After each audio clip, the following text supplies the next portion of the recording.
خادم رضوی کا جنازہ ہزاروں افراد کی موجودگی میں ادا کیا گیا۔ یوں مذہبی بریلوی سیاست کا ایک طاقتور اور شعلہ آفرین باب اپنے اختتام کو پہنچا، لیکن ہر اختتام نئے آغاز کو جنم دیتا ہے۔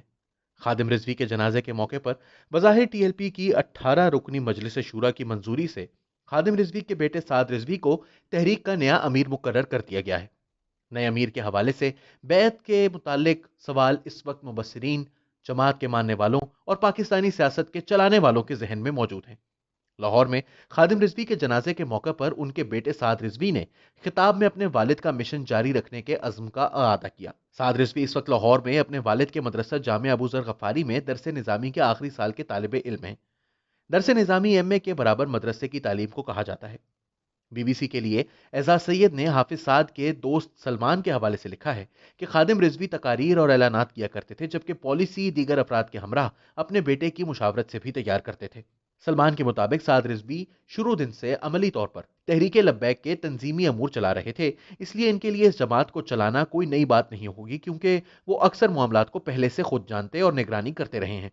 سعد کے قریبی دوستوں کے مطابق سعد کا کالجز اور یونیورسٹیز کے طلباء و طالبات سے گہرا رابطہ ہے۔ وہ شاعری سے خصوصی شغف رکھتے ہیں، اور سب سے اہم یہ کہ وہ جدید دور میں سوشل میڈیا کی اہمیت سے بھی خوب واقف ہیں اور فیس بک اور ٹویٹر پر اپنے ذاتی اکاؤنٹ چلاتے ہیں۔ تحریک کی طرف سے خادم رضوی کے بیٹے سعد رضوی کو جماعت کا نیا سربراہ مقرر کرنا جماعت کے ووٹ بینک اور چاہنے والوں کو یکجا رکھنے کی کوشش نظر آ رہی ہے۔ کسی اور کی جانشینی کی صورت میں جماعت کے اندر مختلف گروہ بن سکتے تھے، مگر خادم رضوی کے بیٹے کا نام سامنے آنے سے جماعت کو گروہوں میں تقسیم ہونے سے بظاہر بچا لیا گیا ہے۔ سعد رضوی کی تعیناتی کے بعد تحریک لبیک میں موروثیت کا قیام اپنی جگہ، لیکن اصل سوال اس جماعت کے پلیٹ فارم سے شدت پسندی کا مبینہ فروغ ہے، جو جماعت کا نیا قائد آنے کے بعد فی الحال نئی اور شاید توانا شکل ضرور اختیار کرنے کی صلاحیت رکھتا ہے۔ تاہم جماعت کے اندر کچھ حلقے سعد رضوی کی بطور امیر تقرری پر تذبذب کا شکار ہیں۔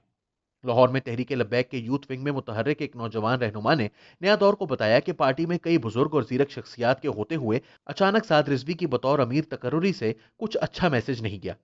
تحریک لبیک کے فالوورز دیگر سیاسی جماعتوں کو فیملی بزنس سے تعبیر کرتے ہیں، اور بابا جی نے بھی اسی تصور پر چوٹ کی۔ اب سعد رضوی کے امیر بننے سے سیاسی طور پر جو اعتقاد اس پارٹی پر تھا، محسوس ہوتا ہے اسے ٹھیس پہنچی ہے۔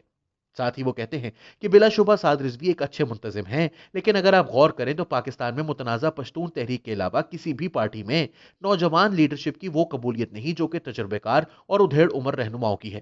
اور پشتون تحریک کا نوجوان لیڈر ہی اس تحریک کا چہرہ ہے، جبکہ سعد رضوی تحریک لبیک کا چہرہ کبھی بھی نہیں رہے۔ ٹی ایل پی کے جلسوں کی انتظامی ٹیم میں رہنے والے ایک رکن نے نیا دور کو بتایا کہ سعد رضوی کی تقرری دونوں طرف ہی چل سکتی ہے۔ یہ اقدام اگر پارٹی کو یکجا رکھنے کے لیے کیا گیا ہے تو یہ بھی خدشہ ہے کہ یہ نئی تقسیم پیدا کرے گا۔ ایک سوال پر کہ بریلوی مکتبہ فکر تو مذہبی طور پر خانوادوں کو مانتا ہے، ان کا کہنا تھا کہ سیاسی طور پر شاید سعد رضوی کے مقابلے میں اور شخصیات موجود تھیں۔ اب اشرف آصف جلالی گروپ کے ہوتے ہوئے اگر سعد رضوی مؤثر انداز میں لیڈرشپ نہ کر سکے تو پارٹی میں دھڑے بندی میں اضافہ ہوگا۔ ان کا کہنا ہے کہ سعد رضوی کی شخصیت کو جانتے ہوئے یہ کہا جا سکتا ہے کہ ان کے لیے سب سے بڑا چیلنج یہ ہوگا کہ کہاں پر جا کر رکنا ہے اور کہاں جا کر حد قائم کرنی ہے۔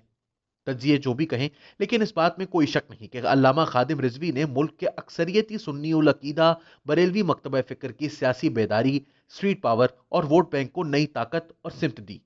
یہ بات بھی اب واضح طور پر نظر آ رہی ہے کہ دنیا میں مسلح تحریکوں کے خلاف حالیہ چند سالوں میں پیدا ہونے والے واضح اور ایک حد تک اجتماعی موقف کے بعد ریاست پاکستان اور اس کے خفیہ ادارے شدت پسند دیوبندی عقیدہ کی حامل جماعتوں یا دہشت گرد تنظیموں سے قدرے فاصلے پر نظر آ رہے ہیں۔ پاکستانی سیاست میں پیدا ہونے والے اس خلا کو بعض مبصرین کے مطابق سنی بریلوی عقیدہ کی جماعت تحریک لبیک پاکستان نے بہت تیزی سے پر کیا تھا، جن کی قیادت اب عملی طور پر نوجوان سعد رضوی کے ہاتھ میں آ گئی ہے۔ حالیہ دھرنے اور پھر سب سے بڑھ کر علامہ خادم رضوی کے بڑے جنازے سے یہ اندیا ملتا ہے کہ یہ جماعت مستقبل میں اپنی اسٹریٹ پاور کے ساتھ پاکستان کے فیصلہ سازوں پر اثر انداز ہونے کی بھرپور صلاحیت رکھتی ہے۔